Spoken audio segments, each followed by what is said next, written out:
Hello, everyone. This is Old School from WhatTheBuck.net with a quick update. It's a little bit late now. You guys have all heard the news. There's no scoop here, but there's been a lot of changes here in Tampa. This year has sucked ass pretty much since the beginning, and it continues to get a little bit stranger. There were two changes made. One of them is actually not a recent change. It was just reported recently. It actually apparently got done back a while ago. The first one is Jim Bates, current defensive coordinator, was stripped of his defensive coordinator title. Raheem Morris, head coach Raheem Morris, will be taking over as defensive coordinator, calling the plays. There's been an offer extended to Coach Bates to stay on in a consultative capacity to break down film and even essentially assist game day in the box. But as of right now, we're not sure whether Coach Bates is going to accept that diminished role or simply go the way of Jeff Jagodzinski. What this has ushered in is a lot of media reports about how we're going to bring back the heralded Tampa 2 and how this could be the savior of the Buccaneers defense, because most people seem to think that it's just as simple as that, to go to a core Tampa 2 as your base defense and then magically everything will change. Go to a one-gap versus a two-gap defensive line set and magically our defensive line will be productive. It isn't that easy. We've played a significant amount of Tampa 2 this year, especially as the year has waned on. But what this does do is allow, hopefully anyway, the Buccaneers to use talent that they drafted to run in that system to play in the system they were actually scouted for.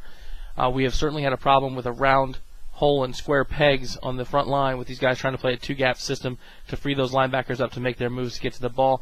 Additionally, our linebackers, we don't have Ray Lewis on this team, guys. We just don't. Our linebackers are fast, but they were brought in here specifically to run in the Kiffin-Dungy Tampa 2 structure, and they have not adapted well to Jim Bates' system. And this does look, smell, taste, feel a lot like what happened in Denver, where the guys who were in Denver did not buy in to his system, and subsequently he was stripped of his play-calling duties there and eventually lost his gig in Denver.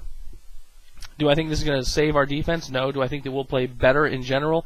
Yes. I think this takes Raheem Morris and takes one of the things he does well, which is he does understand defense. He was a phenomenal defensive backs coach. Gets him back to some X's and O's, which is where I think his strong suit is. His strong suit is not currently as the leader of men on this team. I think he is struggling mightily with that, especially in light of the 1-9 schedule, or the 1-9 start, and the other problems we've had. So I think this will allow him to sort of lean on some strengths and hopefully get some midterm wins with some improvement. I mean, it's not hard to improve. You look at it, we're giving up 29 points a game and 378 yards a game on defense. That's pathetic. 27th overall, 32nd against the run with 168 yards per game. Right? That is a sieve on defense. So he can barely screw this up. And I actually think, like I said from the beginning, Raheem Morris' strength is in the actual X's and O's side of coaching.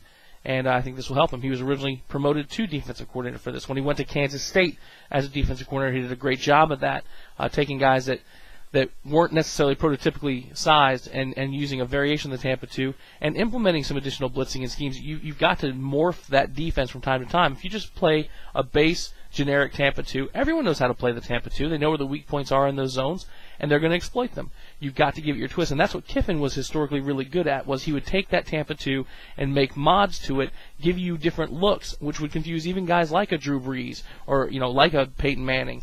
So they may read a base Tampa 2 and not realize that there's going to be a blitz coming from the corner or wherever it happened to be. This is what Morris is going to have to do. It's what he did at K-State and what he's going to have to do here on the defensive side of the ball. The players seem to be standing behind this. Rondé Barber did a great job coming out and saying, hey, listen, this isn't about Jim Bates' failure. This is about the team trying to get better. Raheem's going to coach us up on some things that we need to do. Hovan and some of the other guys came out. The only one who I was a little disappointed was Styles G. White. Came out and sort of sounded a little bit lost, which, when you get the big payday after your 1 year splash and then you go change your name and you haven't really done anything since then, I really just don't think you should be talking too much personally. But that's just me. At any rate, the other note that, of course, caused me great consternation is Greg Olson's contract was extended. This was apparently done back when Jeff Jagodzinski was released. They adjusted his salary to be more commensurate with an offensive coordinator and extended him by a year. And it just came to light now, and the announcement came out, and Coach Olson came out and said that he was obviously a bit reticent or sad that news came out on the heels of Jim Bates' demotion. I'm not a big fan of Greg Olson, as you can tell, as an offensive coordinator. I do like him as a quarterback's coach. But only time is going to tell. We'll see what this offense can actually put out.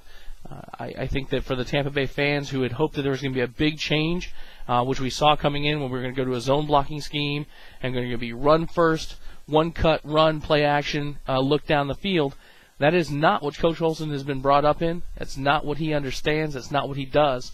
He is very much a disciple of the West Coast offense, and I don't have anything against it necessarily, but there were cries for change, there were moves for change, and now what we see is going back to more of a Bill Muir-style power blocking scheme, because apparently the prevailing wisdom is that our offensive linemen were not suited for the zone blocking scheme. So we're trying to find an identity everywhere. We need an identity on defense, so we're going to go back to the Tampa 2 I'll just buy into the misnomer everyone else is using. We're going to go back to the power blocking scheme on offensive line, which Coach Manjurian was not brought in to implement, but apparently he's just going to have to do it. And now we're going to run a West Coast offense, which puts us, third and short. We're going to be in a shotgun every time, right? We're not going to try and run the ball and be that sort of 3 yards in a cloud of dust, which I think a lot of us old school Tampa Bay fans would like to see us get back to. So, at any rate, lots of changes. I'm not sure that any of them are necessarily essential. I'm not sure that any of them are tremendously positive. I like Morris going back to calling more plays. That's the news. Hopefully we'll have more information. We're going to Atlanta this weekend. I'm going to try and get some videos for you guys from the Atlanta Dome. And I'll be back on YouTube after that, or Fan vs. Fan, or wherever you're watching this. So make sure you rate the video, let us know what you think, and tune in Monday night for our recap show. And we'll do a preview show Friday night for the Atlanta Falcons. Thanks.